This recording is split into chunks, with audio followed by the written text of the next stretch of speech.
Bismillahirrahmanirrahim. Assalamualaikum warahmatullahi wabarakatuh. Alhamdulillah nahmaduhu wa nasta'inuhu wa nastaghfiruh wa na'udzu billahi min syururi anfusina wa min sayyiati a'malina. Man yahdihillahu fala mudilla lahu wa may yudlilhu fala hadiya lahu. Asyhadu an la ilaha illallah wahdahu la syarika lahu wa asyhadu anna Muhammadan abduhu wa rasuluh. Allahumma shalli wa sallim ala nabiyyina Muhammadin wa ala alihi wa sahbihi ajma'in wa man tabi'ahum bi ihsan ila yaumiddin wa ba'd. Ikhwani hadrillah wa iyyakum. Alhamdulillah masih ketemu lagi kita malam hari ini. Kita alhamdulillah hari ini berada di hari-hari terbaik sepanjang tahun ya, maka manfaatkanlah saat-saat ini untuk beramal soleh sebanyak-banyaknya. Karena Nabi SAW bersabda, "Ma min ayyam al-amalu salih ahabbu ila Allah min hadhil ayyamil ashr." Tidak ada amal saleh yang besar pahalanya, yang sangat dicintai oleh Allah Subhanahu wa taala melebihi amal saleh yang dilakukan di 10 hari awal bulan Zulhijjah. Nah, ini kita berada di dalamnya, maka perbanyaklah amal saleh di dalamnya. Banyakin apa aja amal saleh semua, termasuk salawat, takbir, tahlil, tahmid. Ini perbanyak. Karena amalan saleh di saat ini lebih baik daripada pahala jihad. Karena para sahabat tanya Nabi, "Wala jihad?" Apakah pahala jihad juga enggak kalah tidak bisa menandingi pahala amal soleh yang dilakukan di awal Zulhijjah? Nabi berkata, "Wala jihad," walaupun pahala jihad tidak mampu menandingi pahala dari amal soleh yang dilakukan di awal Zulhijjah. Maka berbanyaklah amal soleh di hari-hari ini. Dan tentu banyakin amal soleh, kita harus menghindari perbuatan maksiat semaksimal mungkin di tahun atau di hari-hari ini. Karena Allah jelas mengatakan, "Fala tazlimu fihinna anfusakum." Janganlah kalian menzalimi diri kalian pada hari-hari yang disucikan oleh Allah Subhanahu wa taala. Di 4 bulan haram dilarang kita untuk menzalimi diri kita. Karena Ibnu Abbas berkata, siapa yang berbuat zalim atau siapa saja yang berbuat dosa pada hari-hari ini akan dilipat gandakan dosanya oleh Allah Subhanahu wa taala. A'udzubillahi min dzalik. Ya. Maka yang masih biasa matanya jelalatan, ditutupin matanya. Mulutnya yang masih suka ngomong sana ngomong sini, ditahan, dijaga. Ya, pendengarannya, lisannya, kakinya, ya, semuanya. Antum yang biasa main internet, berselancar di dunia maya, hati-hati pandangan antum, ya. Karena Allah tahu mana mata khianat, mana mata yang amanah. Nah, ikhwan yang hadrillah wa yakum, kita masih dalam masalah babul iman. Bahasan kita ini hanya mengulang saja, mengulang dari yang pernah kita bahas pada pertemuan yang sebelum kita libur. Ya, permasalahan kita masih dalam masalah iman, karena yang banyak yang berbahaya adalah ketika orang melakukan bid'ah dalam masalah iman. Ini perpecahan atau firqah-firqah yang ada berawal dari penyimpangan mereka dalam pengertian iman. Ya, pengertian iman. Kalau antum menganggap kunut itu bid'ah, itu hanya dari menurut mazhab Hambali, sedangkan mazhab Syafi'i menganggap itu sunnah. Ya. Jadi bukan bid'ah yang itu. Ini bid'ah yang masih jadi khilaf, perbedaan di kalangan ulama. Ini khilaf masalah iman, ini masalah yang pokok, masalah usul. Bid'ah yang menyimpang dari masalah pokok ini akan menjadi bid'ah yang sesat dan bisa terancam neraka. Ya. Bahkan kalau sampai kita terus asik di atas kesesatan ini dan tidak bisa memahami dengan benar, maka kita akan terjerumus dan terjerembab terus dalam kesesatan ini. Ya. Dan antum harus pahami, yang tersesat dalam masalah bid'ah keimanan ini bukan orang-orang biasa. Banyak orang-orang yang sudah dianggap allamah, alimnya dunia. Ya, ketika Syekh Muhammad hidup, ada seorang yang bernama Ibnu Fairuz.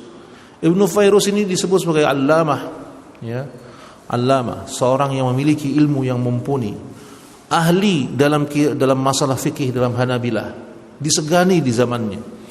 Dia duduk ketika dia bacakan hadis atau dibacakan tentang ilmu fikih, itu yang datang ribuan orang. Ya, Ibnu Fairuz itu yang datang ribuan manusia. Dan dia alim dalam ilmu fikih. Bukan cuma sekedar alim, beliau dikabarkan orang yang mampu menghafal mutun. Mutun itu matan kitab asli itu. Hafal mutunnya, hafal syarahnya, tahu permasalahan itu. Tapi Syekh Muhammad menganggap dia ulama musyrikun. Ulama musyrikun. Kenapa? Faham dalam masalah fikih tapi gagap ketika berbicara tentang masalah iman. Keliru dalam masalah iman, maka tetap dihukumi dia musyrik. Dianggap sebagai pembela orang-orang musyrik. Maka bersyukurlah pada Allah Subhanahu wa taala. Kalau Allah Subhanahu wa taala memberikan kita hidayah sehingga kita mampu memahami dengan benar makna iman itu. Ada seorang allamah, alim, ahli dalam bidang hadis, tapi enggak faham ketika dikatakan orang yang melakukan pembatal keimanan bukan lagi mukmin. Dia bilang bagaimana mungkin batal? Bisa saja ketika antum tidur yang ahli tauhid, dia sedang ada salat di tempat lain. Bisa saja antum enggak sedekah lagi senang-senang, dia lagi sedekah di tempat lain. Bagaimana mungkin antum menghukumi dia kafir? Subhanallah. Seakan-akan enggak faham bahwa agama ini dibangun di atas tauhid. Semua amal dibangun di atas akidah yang lurus. Tidak ada amal tanpa akidah yang lurus. Seakan-akan enggak faham masalah seperti itu. Ya, dianggap walaupun orang sudah nyembah kuburan, walaupun dia sudah minta doa kepada orang yang sudah mati, tetap masih dihukumi sebagai seorang muslim. Kenapa? Dia masih sholat, dia masih puasa dan lain sebagainya. Ini masalah yang menyimpang itu. Ya. Karena menghukumi seseorang membawa perasaan, sama seperti orang-orang yang menolak bapak dan ibunya Nabi di neraka, ya kan? Kita menolak itu. Ya kalau secara perasaan kita nggak suka ibu Nabi dan bapaknya di neraka, dan kita juga nggak tahu, nggak bisa pastikan dia di surga atau neraka. Tapi yang mengatakan bapak dan ibunya Nabi Shallallahu Alaihi Wasallam di neraka itu siapa? Nabinya sendiri. Bagaimana mungkin kita pakai baper, pakai perasaan kita?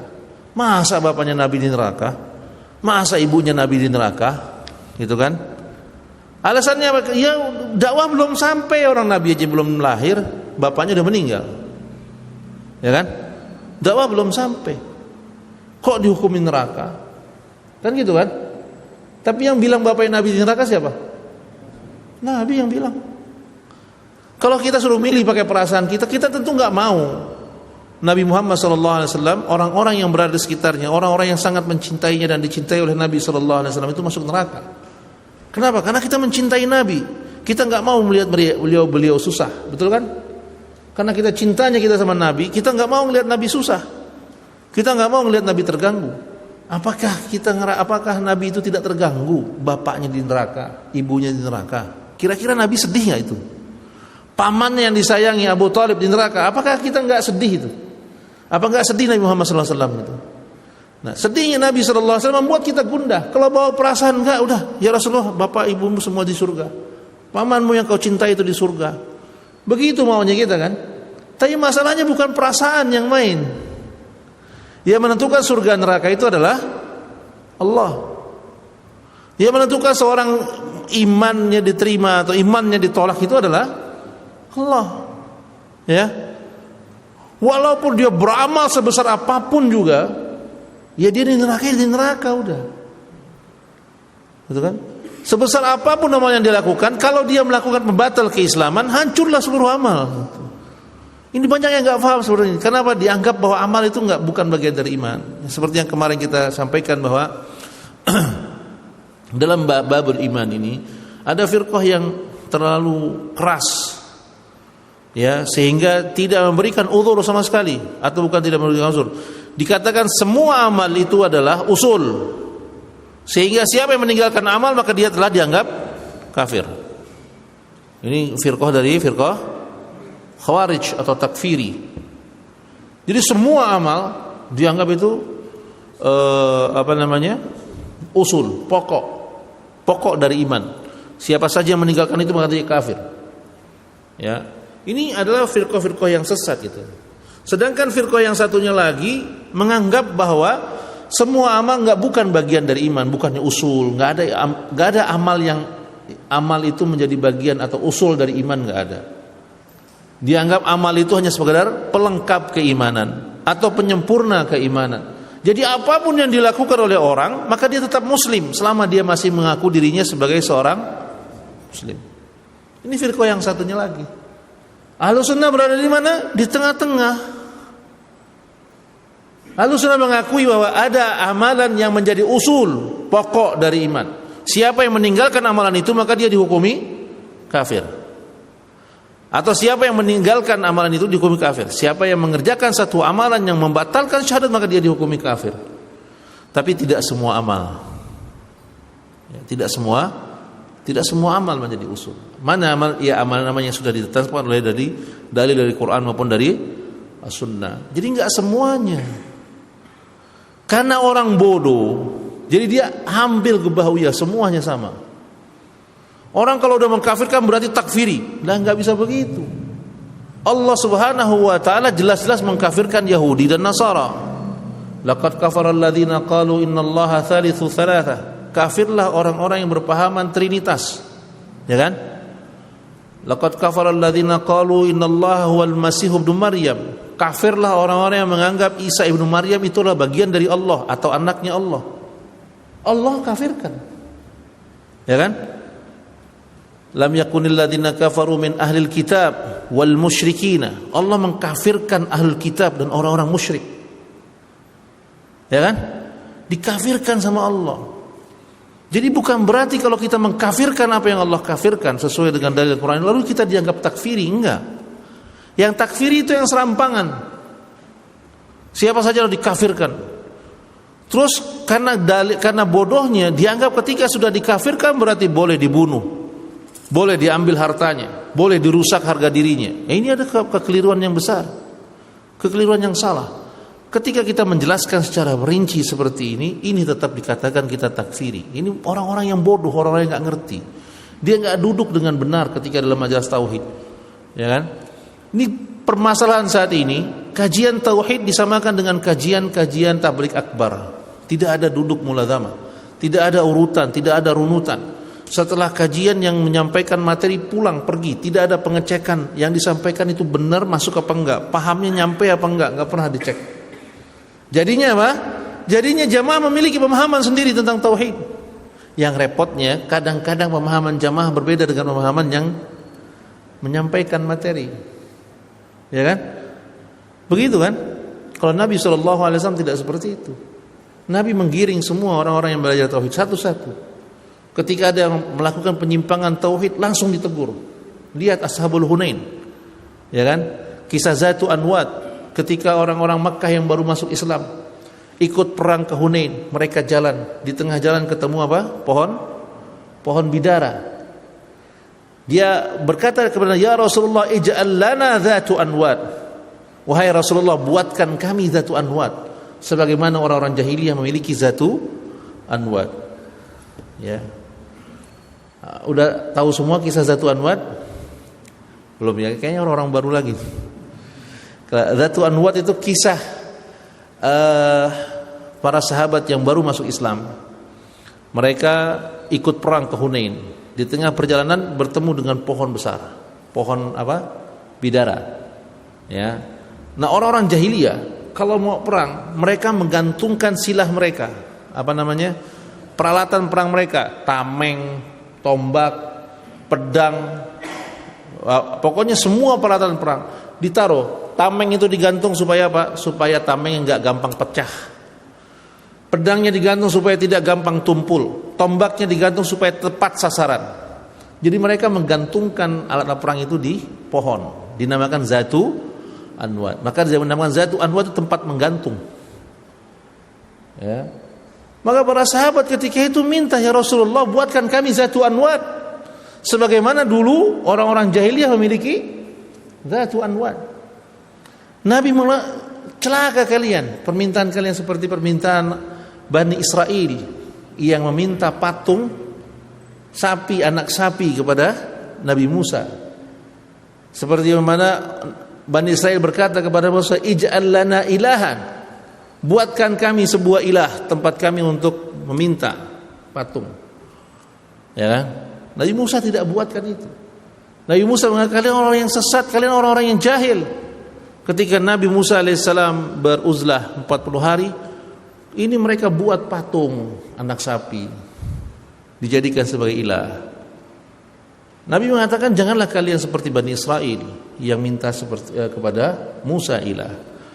Diluruskan pemahaman itu. Sekarang siapa kajian tauhid yang meluruskan pemahaman dari orang-orang yang ini? Nggak ada. Dibiarkan begitu saja. Semua kajian tauhid bebas, semua langsung buka. Saat datang kajian ini langsung buka internet, belajar sendiri, selesai dengan pemahaman sendiri. Makanya lihat, kadang-kadang muridnya lebih galak daripada gurunya. Ya kan? Gurunya masih santai-santai aja, muridnya udah luar biasa galaknya, menuduh sana, menuduh sini, mengkafirkan sana, mengkafirkan sini, mentakfir sini, mentakfir situ, mentabdi sana, mentabdi sini, mengatakan ini ahlul bid'ah, ini ahlul bid'ah. Padahal gurunya pun nggak seperti itu. Ini masalah pokoknya gitu ya. Jadi bersyukurlah pada Allah Subhanahu wa taala. Kalau masalah keimanan antum sudah mengerti dan pahami dengan benar. Pahami dengan benar masalah keimanan. Ini usulnya. Kalau pohon itu ini akarnya. Akarnya antum sudah urus dengan baik, maka pohon itu akan tumbuh sesuai dengan apa yang kita harapkan. Walaupun mungkin tumbuhnya itu tidak sebesar apa yang kita harapkan, tapi paling tidak kita sudah melakukan satu langkah yang benar. Memang dia keluarnya sedikit-sedikit dari tunas-tunas yang kecil yang rapuh, tapi jika dipelihara dia akan menjadi kayu yang kuat, bahkan besar, tinggi, bahkan akan melahirkan buah-buah yang sangat manis yang bisa dinikmati oleh siapa saja yang lewat di bawahnya. Sebagaimana Allah Subhanahu wa taala berfirman dalam surat Ibrahim, ya kan? Alam tara kaifa daraballahu masalan kalimatan thayyibatan kasyajaratin thayyibah. Lihatlah kalimat yang baik, tauhid itu maksudnya, kalimat thayyibah, kalimat yang baik. Kalimat tauhid itu seperti apa? Kasyajaratin thayyibah, seperti pohon yang baik. Pohon yang baik. Pohon yang baik itu dari mana antum tahu pohon yang baik? Daunnya hijau, batangnya kuat. Apakah menunjukkan itu pohon itu baik? Belum tentu. Batang yang kuat, daun yang hijau, buah yang ranum, belum tentu pohon itu baik. Pohon dinamakan baik manakala akarnya kuat. Maka lihatlah ayat ini. Asluha sabitun. Akarnya menancap di bumi, kokoh. Itu baru namanya tauhid. Itu baru namanya pohon yang bagus. Sebagus apapun antum lihat pohon, daunnya rindang, cabangnya padat, batangnya kuat, tapi kalau akarnya busuk bagaimana? Tinggal nunggu waktu kan? Tinggal nunggu waktu, jatuh hilang. Jangan terpedaya. Ahli tauhid tidak terpedaya seperti itu. Orang yang berilmu tidak memandang baiknya pohon dengan kokohnya batang dan daun. Tapi ahli ilmu memandang baiknya pohon dari kokohnya akar. Ini filosofi yang luar biasa ya. Coba antum bayangin nih. Pohon itu Allah menggambarkan kasajaratin thayyibah, seperti syajaratin thayyibah, pohon yang baik. Pohon yang baik itu bagaimana kata Allah? Asluha sabit. Akarnya kokoh tertancap ke bumi. Ya, wa far'uha fis sama, cabangnya baru keluar. Tapi Allah sebutkan yang pertama asluha sabit. Batangnya apa? Akarnya dulu menancap di bumi. Bagaimana mungkin punya pohon yang bagus kalau akarnya hanya sekedar numpang? Ketika ketiup angin dia pindah, ketiup angin pindah seperti halnya apa? Ada pohon yang ketika ditiup angin pindah itu, kayak parasit gitu ya. Ketika ditiup dia pindah tempat. Ini apa? Bukan pohon yang baik. Ya, pohon yang kuat asluha thabit. Akarnya menancap ke bumi.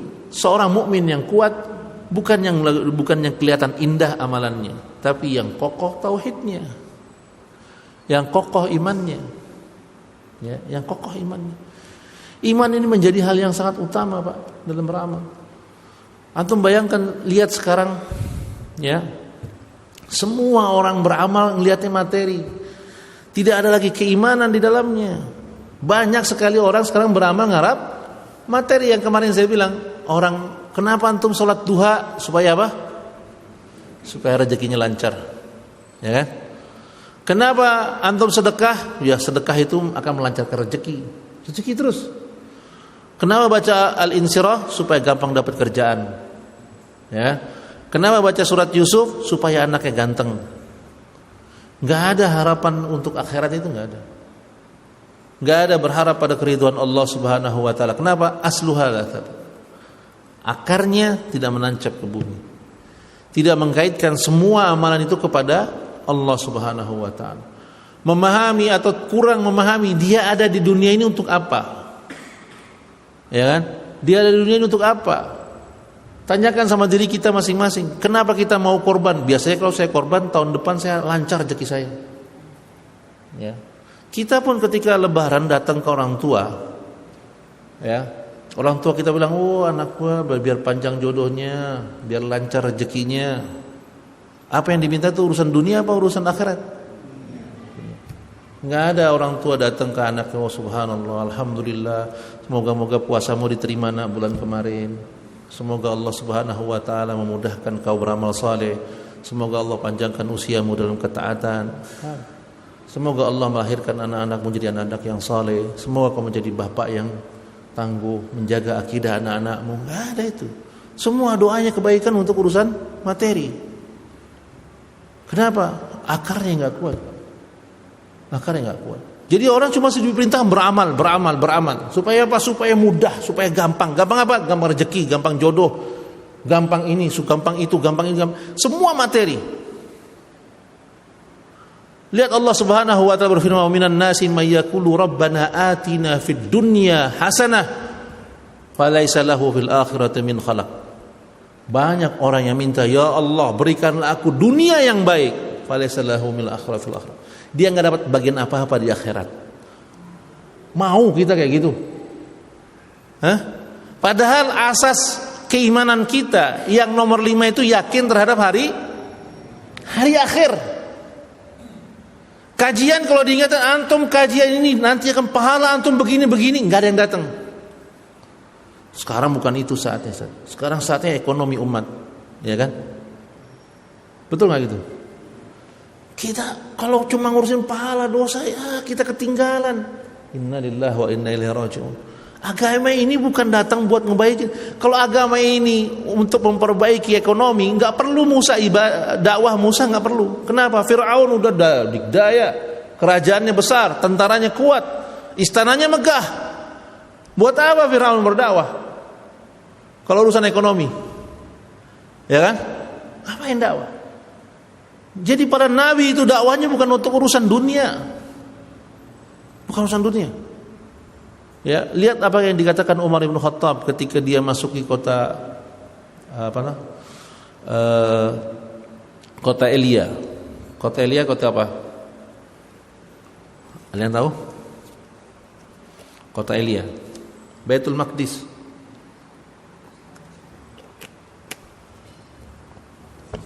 Ketika dia masuk Baitul Maqdis, dia tuntun untanya, dia tenteng sendalnya karena becek takut licin. Ya. Abu Ubadah bin Al-Jarrah sebagai panglima melihat khalifahnya loncat dari onta, nuntun onta tua di atas pembantunya sambil nenteng. Sendalnya dikalungkan di lehernya. Khalifah, antum bayangin aja, khalifah nggak pakai sepatu nyeker, sepatunya diikat di sini. Kira-kira antum lihat orang kayak gitu gimana? Ya, kebayang nggak kalau seandainya presiden kita kayak gitu? Presiden kita udah pernah masuk gorong-gorong kok, lebih hina dari itu. Ya kan? Kita lihat, oh subhanallah, ya kan? Abu Ubaidah sebagai panglima melihat di pintu gerbang, sedangkan di pintu gerbang itu banyak orang pembesar dari kota Baitul Maqdis atau kota Elia. Dia lari mengejar, wahai Amirul Mukminin, jangan kayak begini, malu-maluin. Ini pembesar nunggu. Apa kata Abu Umar? Abu Ubaidah, kalau bukan kau yang ngomong sudah kutempeleng. Kalau bukan kau yang ngomong sudah kutempeleng. Saking panglima, Umar menjaga wibawa panglima. Ya. Abu Ubaidah ini ada panglima yang diangkat oleh Umar menggantikan Khalid bin Walid. Abu Ubaidah, ya. Kalau bukan kau sudah kutempeleng. Kenapa kata Umar apa? Ini catat kata Umar. Allah Subhanahu wa taala memberikan kita Islam. Dulu kita tidak dikenal dalam sejarah. Kita tidak pernah dilihat oleh orang. Tempat kita tidak pernah dihargai oleh manusia. Tapi Allah telah memuliakan kita dengan Islam. Ya, memuliakan kita dengan Islam. Dan Islam ini yang membuat kita mulia. Kebayangan kita sekarang ketika dibilang Islam memuliakan kita, berarti Islam yang mendatangkan harta, uang dan segala macam buat kita. Ini saking dangkalnya akal kita. Kata saking rendahnya keimanan kita pada hari akhir. Ya kan? Ketika sudah bicara kemuliaan, bayangan kita hanya harta. Ketika harta banyak berarti kita mulia. Ketika ketika kita punya harta berarti kita punya wibawa. Ya. Padahal ada seorang panglima, seorang utusan yang menemui Raja Persia yang pakaiannya kebesaran. Maksudnya bukan kebesaran, kegedean. Ya, bajunya kegedean, baju perangnya kegedean. Pakai topinya karena sapi besar dia miring. Kenapa? Hasil rampasan perang bukan punya dia. Ya. Naik kuda-kuda yang kuruk, kuda yang enggak bagus, jelek. Dia enggak turun dari kudanya masuk ke istana Persia. Dia bahkan tongkatnya ketika dia turun dari kudanya, tombaknya dibalik, ditusuk-tusuk itu karpet Persia sama dia. Ya kan? Ini kehormatan. Dia enggak ngerasa rendah dengan kemiskinan yang dia punya. Ya, dia perintahkan raja itu aslim taslam, Islam kau selamat. Kalau enggak, rajanya itu dibilang, ini kamu mau ngapain ke sini orang Arab? Ya, enggak punya harta, gini aja. Kalau kamu lapar, kami kasih uang sekarang, pulang. Nanti tahun besok kalau enggak ada duit balik lagi ke sini. Lihat dialog orang-orang para panglima itu. Mereka mengatakan, saya datang ke sini bukan pengen nyari duit. Ketika Khalid bin Walid bertemu dengan panglima Romawi, ditawari hal yang sama, ya kan?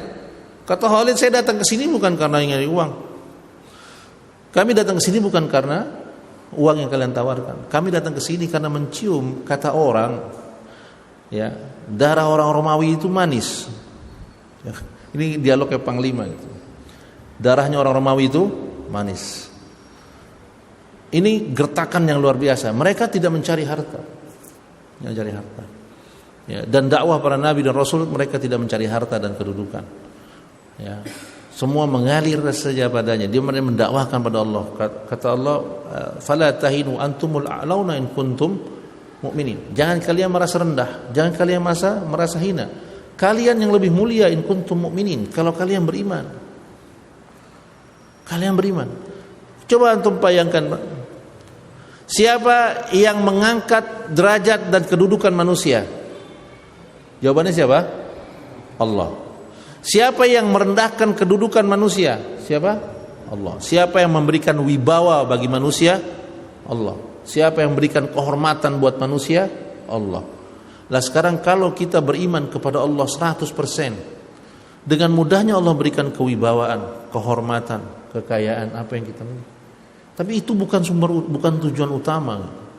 Tapi tetap kita mengagungkan Allah Subhanahu wa taala, menjadikan Allah satu-satunya ilah, satu-satunya zat yang diibadahi, tunduk patuh sama aturannya, mengerjakan sebatas kemampuan apa yang kita miliki dari apa yang Allah perintahkan pada kita untuk kita kerjakan, menjauhi semua yang Dia larang. Itu tujuan kita beragama. Jadi salah besar kalau kita beragama supaya kita beragama yang benar lah. Sekarang udah nggak masanya lagi ngurusin dosa pahala. Sekarang saatnya kita membangun ekonomi umat. Ini kayak orang dapat pohon yang dia pikirkan bagaimana caranya pohon itu berbuah, atau bagaimana cara pohon itu bisa punya daun yang rindang, tapi nggak pernah mau melihat akar, ya kan? Tidak pernah mau melihat akarnya. Bagaimana mungkin pohon itu bisa bertahan rindangnya, keluar buahnya, kalau akarnya busuk? Ya. Nah ini ikhwan ya adrillah wa yakum. Makanya perlunya kita belajar masalah fungsi keimanan itu. Kembali ke pokok, kembali ke asal. Kembali kepada utama apa? Hal yang utama dan pertama dalam masalah agama kita. Gitu ya. Ini pilih dulu yang pertama ini. Jangan ngomong yang lain dulu. Ya. Jangan berpikir yang lain-lain dulu. Akidah kita dulu benerin, baru yang lain. Nabi SAW diutus tuh di Mekah selama 12 tahun, 11 tahun tidak ada perintah yang macam-macam, tidak ada syariat lain, tidak ada. Selama 11 tahun Nabi dari mulai diangkat jadi seorang nabi di Gua Hira, diangkat di rumahnya menjadi seorang rasul dengan turunnya surat Al-Mudaththir, ya, diangkat menjadi rasul. Itu sampai 11 tahun ke depan tidak ada ayat syariat yang lain. Tidak ada perintah ini, perintah itu, larangan ini, larangan itu, tidak ada. Cuma apa? Tauhid. 11 tahun dakwahnya Nabi tentang tauhid. Enggak ada dakwah yang lain. Enggak ada dakwah yang lain. Sedangkan yang lain datangnya syariat berikutnya selalu berurutan. Ya kan? Seperti syariat puasa beriringan dengan turunnya syariat jihad. Ya, di Badar itu mereka berperang di bulan Ramadan, dan pada pertama kali Allah perintahkan mereka untuk berpuasa. Itu Badar itu. Ya. Jadi syariat itu terus bertuturan tuh. Salat langsung turun perintah berikutnya, salat untuk berwudu, bertayamum dan lain sebagainya, ya kan? Menyusul, saling susul menyusul. Tapi tauhid 11 tahun enggak ditambah dengan yang lain-lain. Tauhid diisi terus, tauhid. Tidak ada yang lain. Sekarang kita kalau udah belajar tauhid kayaknya udah pintar betul. Kajian apa? Tauhid. Nah, udahlah. Saya juga tahu Tuhan saya Allah. Iya, masalahnya kalau sudah tahu Tuhanmu Allah lalu pasti kita masuk surga? Ya. Kalau sudah tahu Allah yang memberikan rizki pasti kita masuk neraka, selamat dari neraka? Belum tentu. Ya. Nah, ini ikhwan ya adrillah wa iyyakum, syaitan bermain di masalah ini karena ini masalah yang urgent dan masalah penting, maka syaitan bermain di sini. Dan syaitan kalau bermain dia akan all out, habis-habisan kita ditabokin terus, dicecar terus supaya keimanan kita menyimpang. Tadi yang saya bilang, jangankan orang awam, ulamanya banyak tersesat dalam masalah ini, tidak memahami dengan benar. Ini dakwah yang dibawa oleh Syekh Muhammad ini luar biasa, mengembalikan umat supaya untuk berfikir atau kembalikan kepada usul, kepada pokok dari agama mereka. Apa itu? Tauhid. Ini yang utama. Jadi bukan cuma sekedar meyakini Allah menciptakan langit dan bumi lalu masuk surga, tidak seperti itu. Ya. Saya ulang-ulang kali saya bilang, jangan cuma sekedar meyakini Allah menciptakan langit dan bumi, Allah memberi rizki, Allah memelihara, lalu seseorang otomatis masuk surga. Tidak. Kenyataannya keyakinan ini sudah dimiliki oleh orang-orang musyrikin jahiliyah dulu. Ya. Orang-orang musyrikin jahiliyah meyakini itu. Ini bukan cerita, Allah Subhanahu wa taala yang perintahkan itu. Ya, dalam surat apa? Surat Yunus. Surat Yunus 31. Allah jelas bersuruh perintahkan Nabi sallallahu alaihi wasallam untuk bertanya kepada orang musyrikin jahiliyah. Tanyakan kepada mereka, "Qul man khalaqas samawati wal ardh?" Siapa yang menciptakan langit dan bumi? Siapa yang memberikanmu rizki dari langit? Qul man yarzuqukum minas samai wal ardh? Siapakah yang memberikan kamu rizki dari langit dan dari bumi? Ya kan? Siapa? Kata Allah. Siapa yang memberimu mata dan pendengaran? Siapa yang mampu menghidupkan dan mematikan? Siapa yang mengurus semua urusan-urusanmu dan mengabulkan doa-doamu? Siapa? Kata Allah begitu kan. Apa jawaban orang Quraisy dulu? Sayaquluna Allah. Mereka berkata, yang memberikan rizki bagi kami dari langit dan di bumi itu Allah. Ya kan? Yang memberikan kami perlindungan itu Allah. Yang memberikan kami mata dan pendengaran itu Allah. Yang menghidupkan dan yang mematikan hanya Allah. Yang mengabulkan doa-doa kami hanya Allah. Orang musyrikin jahiliyah seperti itu, Pak. Keyakinannya. Antum buka surat Yunus, ini bukan katanya gitu. Ini dasar Wahabi. Bukan Wahabi, ini Allah Azza wa Jalla yang bilang. Musyrikin itu sudah yakin itu. Ya. Lalu sekarang kalau ada kiai, ustaz punya pesantren besar, enggak apa-apa minta sama jenazah atau orang yang sudah mati selama berkeyakinan Allah yang memberikan dia doa pekabulan doa. Dia bilang enggak apa-apa selama dia meyakini Allah yang memberikan permintaan doa dia. Loh, itu kan akidahnya orang-orang jahiliyah. Dan yang ngomong ini orang yang punya pesantren besar. Banyak ceramahnya di YouTube dan banyak pengikutnya. Di Indonesia. Waliyadzubillah. Antum bisa bayangkan betapa darurat tauhid kita saat ini. Ini dikupas tuntas dalam Kasyfus Syubhat. Betapa orang-orang musyrikin dulu meyakini Allah yang memberikan rizki, Allah yang memberikan pendengaran dan penglihatan. Loh sekarang ada, saya baru subhanallah, saya bilang ini betul-betul waktu seakan-akan berulang dan berputar kembali gitu. Saya dapati orang-orang yang dikagumi di negeri ini gitu, dengan pengikut yang jutaan mungkin.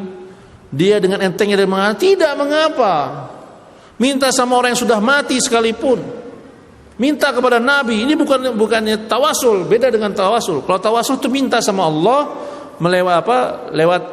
lewat jah atau kehormatan orang yang kita tuju. Ini bukan itu maksudnya. Maksudnya minta sama orang yang sudah mati. Dia tegaskan seperti itu. Minta sama orang yang sudah mati. Selama dia berkeyakinan Allah yang memberikan dia pengabulan doa, maka enggak apa-apa. Antum bisa bayangkan enggak? Antum bisa bayangkan orang yang didengar jutaan manusia di tempat ini berkata seperti itu. Apa enggak darurat tauhid kita? Ya. Dan maka saya bilang bersyukurlah kita yang kita awamnya, tapi Allah giring kita untuk pemahaman yang benar. Ya kan? Ada orang yang dikiaikan, yang dituakan, yang dianggap zu'ama, para pembesar dan ahli dalam bidang fikih. Ahli dalam bidang fikih mazhab terutama. Tapi dia meyakini bahwa tidak mengapa minta kepada selain Allah. Dia tidak menyebutkan bukan cuma orang yang mati. Dia bilang tidak mengapa minta pada selain Allah selama dia meyakini Allah yang memberikan dia. Coba antum bayangkan, Pak. Ya. Bayangkan antum. Gimana kira-kira negeri kita kayak gimana? Ya. Bayangkan. Tapi kita nggak akan bisa mengatakan bahwa berarti semua orang Indonesia itu musyrik. Tidak kita katakan seperti itu. Ini hanya sekedar dari seorang ulama musyrikin yang berkata seperti itu. Dan kita meyakini orang yang berada di sekitar kita, mereka muslim selama menampakkan keislaman, kecuali mereka melakukan kesyirikan dengan secara terang-terangan. Ya kan? Ini kaidah yang harus difahami dengan benar, Pak. Jadi nggak akan bisa kita masuk ke Al-Furuq secara tuntas lalu besok kita ribut sana ribut sini, yang kita habiskan waktu kuota kita di internet hanya untuk sekedar berdebat yang nggak karuan. Padahal pemahaman kita udah cukup, kalau udah paham sudah cukup. Ya, jangan dibilang Ustaz kok ngulang-ulang lagi. Iya, karena kesesatannya terus begitu. Jadi kita ulang lagi supaya antum lebih paham lagi, supaya antum mengerti dan memahami bahwa oh ini masalah iman kita, ini masalah penyimpangan itu terus begini. Ya kan? Dia subhanallah tuh bisa bayangkan kalau meminta kepada selain Allah difatwakan boleh. Ya kan? Meminta pada selain Allah boleh. Dia memberikan contoh dengan contoh yang sederhana. Pak minta duit, dia minta duit sama bapaknya. Ya kan? Selama dia meyakini Allah yang memberikan, mana ada anak kecil minta duit sama bapaknya meyakini yang memberikan duit dia Allah, yang memberikan dia duit dia itu bapaknya, betul kan? Dicampur aduk kias yang batil. Kias yang batil. Ya. Meminta sama orang yang hidup jelas ada orangnya dan dia mampu memberikan pengabulan. Ya. Bisa gak dia minta sama bapaknya, Pak tolong masukkan saya ke dalam surga, bisa gak gitu? Nggak bisa. Ada hal yang diminta yang tidak bisa dibatasi, yang tidak bisa dilakukan oleh manusia. Pak tolong lancarkan rezeki saya, boleh nggak begitu? Walaupun orang yang masih hidup dia nggak bisa melancarkan rezeki, yang memberikan rezeki itu Allah. Ya, tapi dengan logika sederhana dikatakan minta bapaknya nggak apa-apa, Pak minta duit. Ya sekarang orang datang ke kuburan minta duit apa minta apa? Hah? Orang ke kuburan minta duit atau minta apa? Pura-pura dia nggak ngerti. Ya kan? Minta dilancarkan rezekinya, dipanjangkan jodohnya. Ya kan? Padahal bapaknya yang masih hidup belum tentu bisa memanjangkan jodoh anaknya, ya kan? Ini kias yang batil, jadi tidak dirinci. Setan memukul itu semua, dipukul rata semuanya. Jadi akhirnya apa? Sesat semuanya. Padahal permasalahan ini perlu diperinci. Ketika ada orang ngomong dirinci lagi. Yang bolehkah minta sama selain Allah? Boleh, dengan catatan tapinya. Catatan apa? Yang diminta dengar, tahu, mengerti, faham, masih hidup. Ya kan? Kemudian apalagi yang diminta itu sesuatu yang bisa dilakukan oleh makhluk. Dia bisa ngabulkan. Pak minta duit, bisa dia kasih uang kalau dia punya duit, ya kan? Dia bisa ngabulkan itu. Ya, Pak tolong carikan saya jodoh, bisa dia carikan. Tapi dia nggak bisa mendatangkan jodoh untuk anaknya, nggak bisa. Ya. Nah, ikhwan yang alhamdulillah wa yakum, ini permasalahan yang perinci. Jadi yang mana yang boleh dan mana yang tidak boleh dirinci mestinya.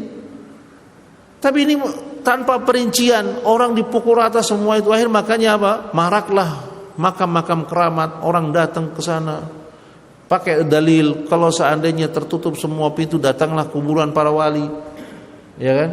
Lalu disuarkan oleh para ulama dan kiainya, kalau ada apa-apa datang ke kiai ini. Dulu saya waktu belum dapat jodoh datang ke kiai anu yang sudah mati, makam keramat yang di sini dan di situ, minta di sana nanti dikabulkan. Waliyadzubillah, mengajak orang untuk berbuat kesyirikan, dan ini terus ada, ikhwan. Jangan dianggap nggak ada di sekitar kita, ya. Jangan dianggap nggak ada. Terus dia bilang nggak ada masalah. Mereka melakukan itu karena kejahilan mereka. Subhanallah. Bukan orang yang kunut, dia bilang kunut itu bid'ah. Loh, emang kunut bid'ah? Kemana aja antum? Dakwah ini udah sekian tahun, masa antum nggak tahu kalau kunut itu bid'ah? Begitu kan? Lah kunut bid'ah dibilang kayak begitu. Sedangkan kesyirikan banyak orang yang nggak tahu. Lalu antum dakwah antum dakwah apa? Oh, dakwah salaf itu tauhid. Masa dakwah salaf ngajarin orang kunut itu bid'ah? Dakwahnya mazhab. Ya. Dakwah salaf itu dakwah tauhid. Ajarkan manusia tauhid yang benar. Bagaimana mestinya beribadah kepada Allah? Untuk apa antum ada di muka bumi ini? Bagaimana tata cara beribadah kepada Allah? Bagaimana supaya antum terhindar dari kesyirikan? Antum harus tahu apa itu syirik. Itu. Supaya antum jauh dari itu. Ini amalan yang tidak pernah diampuni oleh Allah Subhanahu wa taala. Kalau kita mati bawa dosa syirik, Allah tidak akan mengampuni dosa-dosa kita. Ya, Allah jelas mengatakan, "Innallaha la yaghfiru may yushraka bihi." Allah tidak akan pernah mengampuni orang-orang yang berbuat syirik. Wa yaghfiru ma duna dzalika liman yasha. Allah mengampuni dosa selain syirik. Maksudnya apa? Orang kalau udah mati bawa dosa syirik, belum sempat taubat, jangan harap selamat. Jangan harap selamat. Pasti neraka. Ya. Tapi dosa selain syirik, antum judi, lagi judi mati asal antum tidak berbuat syirik, maka ada dua kemungkinan. Ya kan? Kemungkinan pertama, Allah tetap mengazab atas dosa yang kita lakukan sesuai dengan dosa yang kita lakukan, tetap diazab. Tapi ada kemungkinan kedua. Kemungkinan kedua, Allah ampuni tanpa mengazab sama sekali karena tauhid yang kita miliki. Ya. Kemungkinan pertama juga diazab sesuai dengan dosa yang dimiliki. Maksudnya apa? Tidak selama-lamanya di neraka. Masuk neraka, pezina masuk neraka. Asal dia ahli tauhid, nanti ada syafaat. Dia keluar dari neraka. Ini akidahnya Ahlussunnah kan? Ya enggak? Pencuri, koruptor, mati belum sempat taubat, asal dia tidak berbuat syirik, ada kemungkinan Allah ampuni dosa-dosanya. Mungkin Allah hapus semua dosanya, mungkin juga Allah tetap mengazabnya, tapi tidak selama-lamanya di neraka. Karena apa? Karena masih ada tauhid di dalam hatinya. Ya. Beda dengan kesyirikan. Orang berbuat syirik, mati, belum sempat taubat, nggak ada pilihan lain, neraka pasti neraka. Kenapa? Allah mengatakan, innallaha la yaghfiru ma yushrika bihi. Allah tidak akan pernah mengampuni orang yang berbuat syirik. Ya, ini bukan berarti antum udah berbuat syirik lalu taubat nggak diampuni, bukan itu. Ceritanya kalau udah mati, ya, kalau udah mati belum sempat taubat, maka Allah tidak akan pernah mengampuni. Tapi kalau masih hidup, semua dosa diampuni kalau kita bertaubat. Itu janjinya Allah. Semua dosa diampuni. Asal kita bertaubat. Tidak mengulanginya lagi. Berusaha untuk tidak menyesal dan lain sebagainya, syarat-syarat taubat dipenuhi, ya kan? Maka Allah akan ampuni. Tapi masalahnya, kalau sudah mati ini, la yaghfiru itu adalah maksudnya tidak diampuni setelah kau mati. Kalau kamu mati, kamu belum sempat taubat, mati, maka Allah tidak akan pernah mengampuni. Pasti diazab. Ya, bahkan para sebagian ulama mengatakan termasuk syirik kecil. Syirik kecil itu apa? Riya, sum'ah, ya, pengen didengar, pengen dilihat amalnya, pasti diazab sama Allah. Kalau antum belum bertobat. Taubat makanya. Tiap hari banyakin taubat, banyakin istighfar, mohon ampun pada Allah. Arahkan, minta pada Allah supaya kita tidak berbuat syirik kecil. Lihatlah bahayanya syirik sampai Abu Bakar datang kepada Nabi, ya Rasulullah, ajarkan aku sebuah doa supaya aku tidak jatuh pada kesyirikan. Ya kan? Abu Bakar takut jatuh kepada kesyirikan. Antum bisa bayangin nggak Abu Bakar takut pada kesyirikan? Padahal Abu Bakar mungkin nggak berbuat syirik. Tidak mungkin. Jangan Abu Bakar, yang lebih hebat lagi siapa? Al-Khalil Ibrahim alaihi salatu wassalam, Abul Anbiya, dia takut berbuat syirik.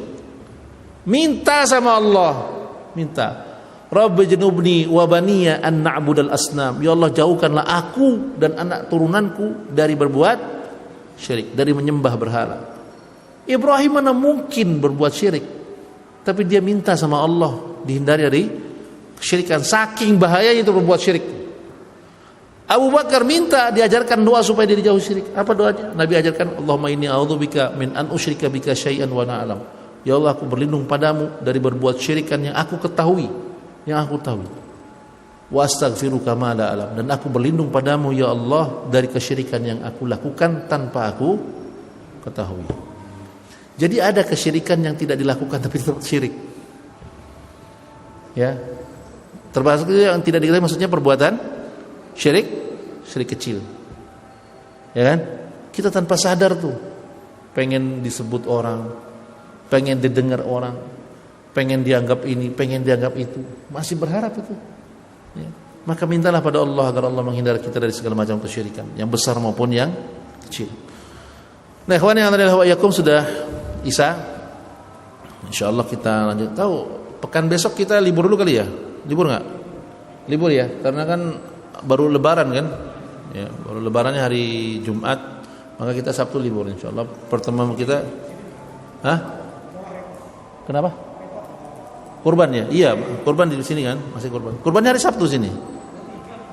Enggak, kurban hari Sabtu hari Jumat. Motongnya. Mungkin Sabtu ya. Karena Jumat bentuk dengan hari dengan salat Jumat mungkin ya. Ya, kita cukupkan dulu sampai di sini. Insyaallah kita libur, ketemu lagi pada pada 2 pekan berikutnya. Semoga Allah memberikan kita tambahan ilmu yang manfaat, menggugah kita untuk bersemangat menuntut ilmu agama. Ya, semoga Allah ampuni semua dosa-dosa kita yang lalu, begitu juga dosa seluruh kaum muslimin, baik yang masih hidup maupun yang telah mendahului kita. Dan semoga Allah Subhanahu wa taala mengarahkan kita kepada kebaikan dan menambah amal saleh ke depannya dengan ilmu yang kita punya. Kita tutup dengan doa kafaratul majlis. Subhanakallahumma bihamdik, asyhadu an la ilaha illa anta, astaghfiruka wa atubu ilaik. Wa sallallahu ala nabiyina Muhammad wa ala alihi washabihi ajmain. Assalamualaikum warahmatullahi wabarakatuh.